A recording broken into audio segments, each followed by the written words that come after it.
Today, we're learning about verbs. A verb is either a doing word, like run or sing, or a state of being word. As you can see, runs, sings, and play are all examples of verbs used in these sentences.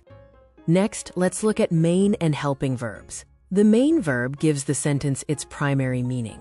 A helping verb, like is, supports the main verb. For example, in she is singing, is the helper, and singing is the main action. Here are more examples of main and helping verbs in action. Notice how is, are, have, and has act as helping verbs, while words like reading, playing, finished, and written function as the main verbs.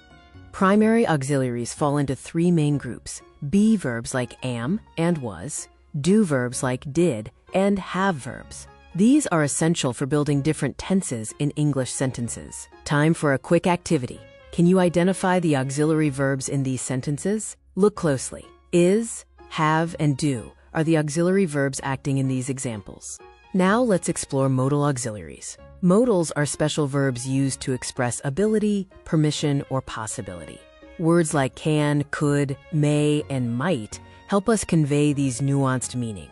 Modals also help us offer advice or make polite requests. Use should or ought to for advice, must for obligation, and could or would when making a request. Let's play a game.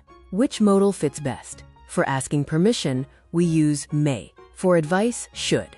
To express ability, we use can. And for possibility, might is the perfect choice. What is a transitive verb?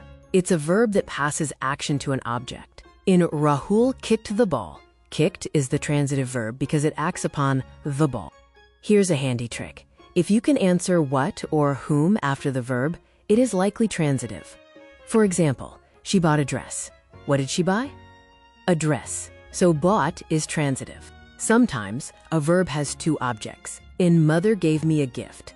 Gift is the direct object, what was given, and me is the indirect object, the person who received it. In contrast, an intransitive verb does not need an object. The action is complete on its own.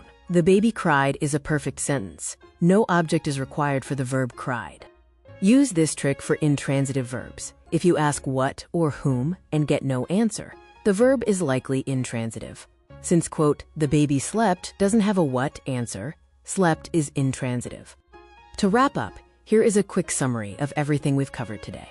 Remember our magic formula. Transitive verbs need an object, while intransitive verbs describe an action on their own.